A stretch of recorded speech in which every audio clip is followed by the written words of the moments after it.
제일 먼저 소개해드릴 분은 40대 중반의 남성이신데 키가 아주 작고 몸집이 단단하게 생긴 분이에요. 얼굴이 검붉은색을 띠고 있어요. 아주 피곤하고 이제 와서 얘기를 하시는데도 막 짜증 섞인 말투를 하세요. 예, 내가 잘못한 것도 없는데 막 짜증 내듯이 얘기를 하시고, 예전에는 이분이 일도 재밌고 운동도 재밌고 사람 만나는 거 좋고 아주 사회활동을 진짜 잘하던 분이에요. 근데 요즘 들어서 자신감이 없어지고 자꾸 위축이 되면서 뭔가 이제 귀찮아지는 거예요. 사람 만나는 것도 귀찮고 이제 그러면서 맥을 못 추고, 전에는 감기도 안 들었었는데 최근에 이제 연속적으로 2번 감기가 걸리셨어요. 그러고 이제 그 좋아하던 운동도 하기 싫고 만사가 다 귀찮고, 이분이 운동을 아주 많이 하시는 분이에요.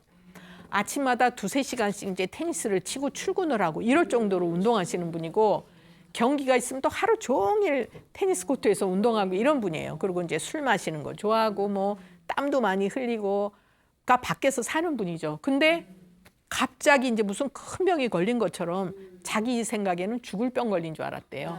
그래서 이제 식구들 몰래 병원에 가서 건강검진을 했는데 다 정상이에요. 그러니 더 답답하다는 거예요. 어디가 아프면 그거 치료하면 되잖아요. 근데 자기는 아주 딱 죽을 것 같은데 정상이에요. 그리고 이제 밖에 나가기 싫고, 그러니까 병원에서는 이제 정신과 치료를 해라 이렇게 했는데, 그거는 이제 하기 싫어서 안 하시는 거고, 쉬는 날은 하루 종일 잠을 자도 피로가 풀리는 느낌이 없어요. 가족들이 자꾸 이상하게 생각하는 거예요.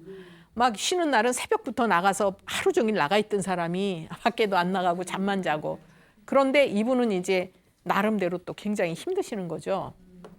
이렇게 생기신 분들은요, 원래는 굉장히 건강하고 튼튼한 체질이에요. 이렇게 우리가 이제 옛날 노래에 키 크고 싱겁다는 얘기 있죠. 예, 우리 키 큰 사람은 약한 사람이에요, 사실은. 작은 고추가 맵다고 하잖아요. 작고 단단한 사람이 원래는 튼튼하게 타고난 체질인데, 이제 이분은 자기가 건강하다는 거를 너무 과신을 한 거예요. 진맥을 하니까 체력이 아주 딸리고 허열이 발생하는 상황이에요. 힘이 너무 딸리면 가짜로 열이 생기는 것처럼 느껴져요. 이제 건강검진은 정상이니까 왜 그러느냐? 눈에 보이는 기질적인 문제는 없는 거예요.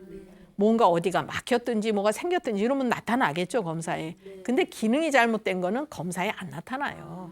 그러니까 이분은 기능상 문제가 온 거죠. 그리고 생활할 때 너무 건강을 과신해서 지나치게 무리를 하고 살았어요. 내가 가진 체력 한도 내에서 살아야 되는데 너무 많이 쓰고 사는 거죠. 체력이 바닥난 거예요. 그래서 이제 너무 힘이 딸리니까 노곤하고 허열이 생기고, 그러면서 또 나타나는 것이 마음이 안정이 안 되고 무기력하고 위축이 되고 자신감이 없어지고, 그러면서 이제 우울하고 대인기피증 비슷한 증상이 오는 거예요. 밖에 나가기 싫고 사람 만나기 싫고. 이거는 정신과적인 문제가 아니라 이렇게 말씀을 드렸죠. 그래서 이제 한의학적인 방법은 어디가 균형이 깨졌나를 보는 거죠. 그래서 몸의 균형이 깨진 거를 기능을 정상화시켜주면 이제 이게 좋아지는 거예요. 이런 경우에는 그냥 쉰다고 좋아질 수가 없는 거죠. 운동을 우리가 많이 하는 게 좋을까요? 아니죠. 이제 제가 앞에서 말씀드렸으니까 자기가 가진 체력 한도 내에서 해야지 무조건 많이 한다고 좋아지는 게 아니에요. 이 자신의 체력을 고려하지 않으면 노동하는 거예요, 노동. 예. 그리고 적당하게 이제 하셔야 되고, 많이 한다고 하는 건 착각하시는 거죠. 감기 언제 걸려요? 체력이 딸리고 면역력이 약해질 때 걸려요. 그러니까 이분은 너무 이제 힘이 들게 소진을 하셨기 때문에 면역력도 약해지신 거고, 그리고 땀. 여러분들 땀 많이 흘리면 좋다고 생각하시는 분들이 상당히 많은데, 땀 많이 흘리면 좋을까요? 사람들이 땀을 흘리면 노폐물이 빠져나가고 이제 몸이 아주 깨끗해지는 걸로 생각을 하는데, 땀물은 노폐물만 빠져나가는 게 아니에요. 영양분이 같이 따라 나가는 거죠. 그래서 무조건 땀을 내면 건강에 오히려 해로울 수가 있고, 특히 겨울철에 땀을 많이 흘리면 모공이 이렇게 열리게 돼 있어요. 그럼 찬 기운이 들어가죠. 감기 잘 들죠. 피부에 문제도 올 수 있죠. 그래서 이제 적당히 흘려야 되는 거고, 이런 경우에는 심하면 감기 걸리거나 구안화사도 올 수 있고 또 중풍도 올 수가 있어요. 상당히 중요한 거죠. 그리고 땀을 많이 흘리게 되면 진액이 부족하게 돼요. 영양 물질이 빠져나가는 거예요. 그러다 보면 이제 피부가 건조해서 뭐 가려움증도 올 수가 있고, 또 머리가 막지 않고 어지럼증도 올 수가 있고, 또 심하면 변비도 올 수가 있고, 그러니까 이런 것들이 다 이제 올 수가 있죠. 그래서 이분 같은 경우에는 이제 체력을 많이 보완을 해드리고 허혈을 내려드리고 그런 치료를 해드렸는데 이분도 걱정이 되는 분이잖아요. 몸 좋아지면 또 무리하는 분이거든요. 그래서 이제 건강을 유지할 때 이거 조심하십시오. 본인의 생활 습관을 조절하는 것이 굉장히 중요하다 이런 말씀을 드렸고 몸이 좋아지면 다시 과로하는 이런 나쁜 습관을 고쳐야 되고 좋은 습은 유지를 하고 그죠?